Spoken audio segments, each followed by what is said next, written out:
All right, so you guys are probably wondering, how in the world are they going to shoot a video with all their kids running around? All of our kids. Okay. Just how? Just two out of the four. But the craziest two right now. Yes, that are actually not in school right now.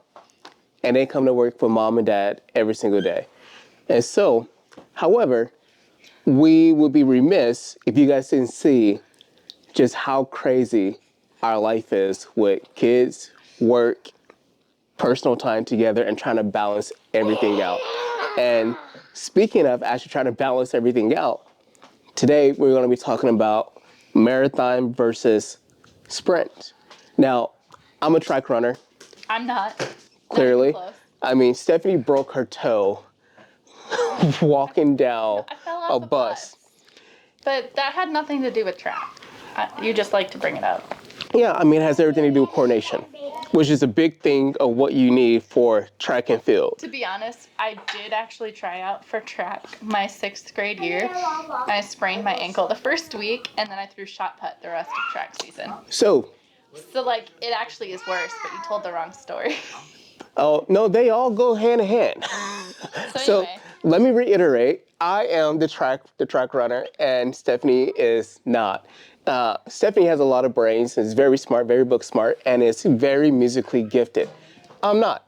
But the reason we bring up marathons versus sprints is because it really relates to having a child with special needs. How so? Because anytime there is like a hospital emergency with a family member, such as like an aging parent or something, it tends to be for a short amount of time.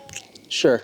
Whether that's months or maybe like 6 months of rehabilitation and getting those motor skills back, there's an end in sight. With raising a special needs kid, you are preparing for a lifetime of dealing with what all that involves. Yeah. And so that time never ends. And I think that really impacts special needs parents more than they realize. And I think it comes through in a couple different ways. And the first one is that it really does a toll on you emotionally. And I know, for instance, one thing that's really hard for me is watching other people go through short hospital stays. And the reason that's so like triggering for me is because I can watch a community surround somebody with a diagnosis or maybe a NICU baby or a surgery or some kind of thing, and I watch a whole community raise money for them and support them and bring them meals and stuff, and there were years we were in the hospital. Yeah. And it was month in and month out, and it goes away. Yeah. There's the few months of support, and then as it becomes a lifelong issue, people are just kind of like, oh, that's the way it is. Yeah. And we fully recognize the trauma during that short amount of time, and I don't think we fully acknowledge as a community the trauma that happens on a longer term level. Yeah. And I remember even I was at home with a newborn, and you were in the hospital with Charlotte it was a 4-month stay. This would have been 5. about month 3. Yeah. And at that point, you and I were barely married. We had talked about divorce. Yeah. And we were in extremely bad places. Mentally. And emotionally, physically, everything. Yeah. We were in very bad places. And I remember 2 people came to visit you in the hospital.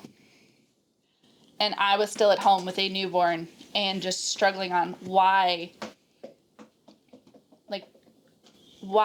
had people become so used to how much I was going through. Yeah.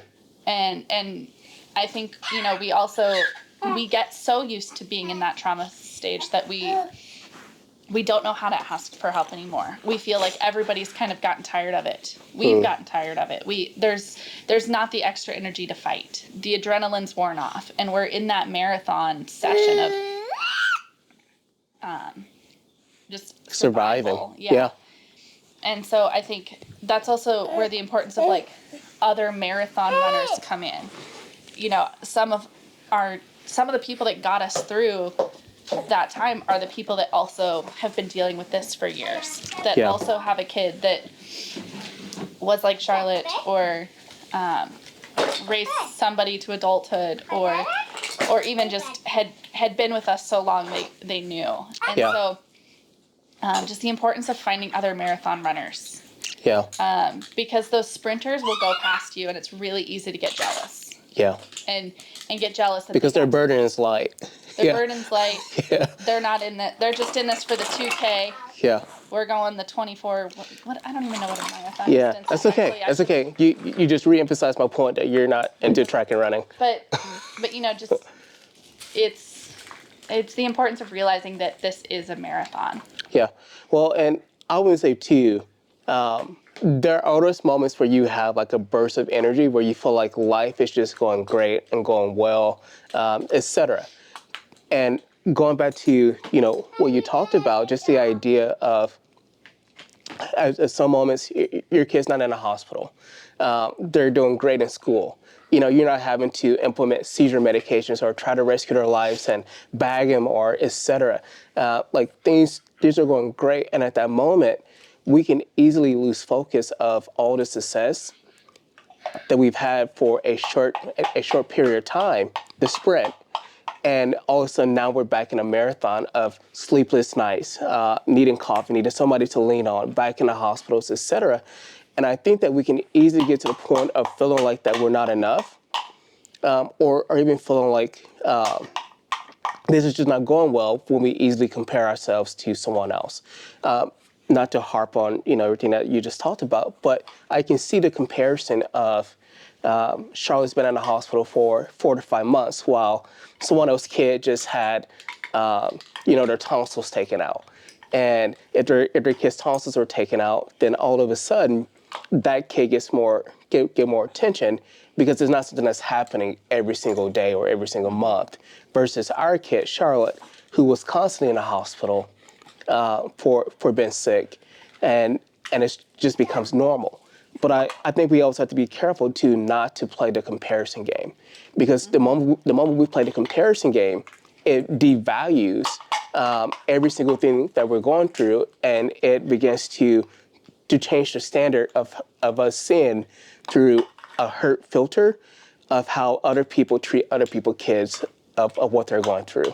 And so, yes, it is a marathon, but I agree with you. It's a marathon. It's not going to be a sprint when dealing with kids with special needs. In fact, I think when Charlotte was, everything that we were going through, what that happens with Charlotte birth, we were told that Charlotte was going to live to the age of 37.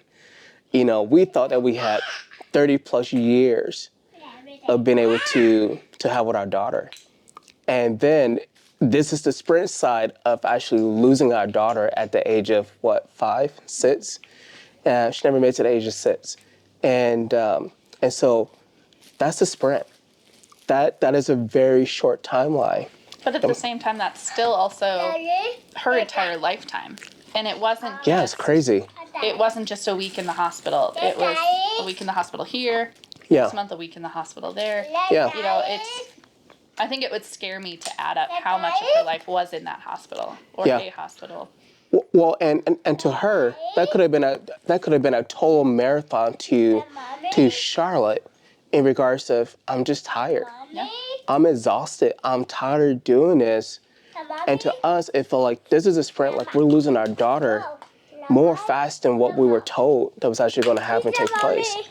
So we want to sum it up with this. And I want you guys to know something. Stephanie and I, we don't plan this stuff out. We don't talk about it ahead of time. We probably should. But we come up with one topic, and we come up with 1 or 2 points, and that's it. There is no paragraphs. There's no talking about it ahead of time. But we want you guys to know that this is something that we're generally talking to or talking through from just our heart. And we don't have every answer. We're not counselors, but we are parents that have dealt with a kid with special needs and disabilities, and also that have had siblings. And so we understand the difficulties of dealing with a kid with disabilities, but also the mental exhaustion that comes with trying to be a family unit with having a kid with special needs. And you guys just heard us from our heart and from Stephanie's heart that it isn't easy.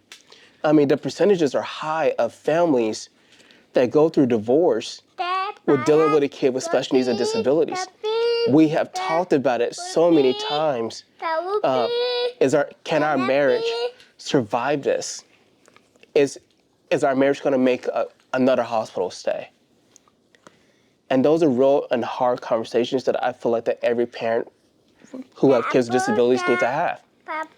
But also, the staggering numbers of most families that have kids with special needs are divorced so that their kids can still have the care that their kids need. And so we're here for you. If there's anything that you guys want to talk about, just reach out to us. Send us a message on our Instagram or Facebook page, or email us at info@thecharlotta.com.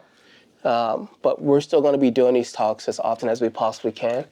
And we have no schedule. They're very sporadic because you can see we have kids. So just remember, dealing with a kid with special needs is not a sprint. It's a marathon. And so, love you guys. We'll talk to you soon. Yes. Boston, do you want to tell them bye? Huh? You want to say bye?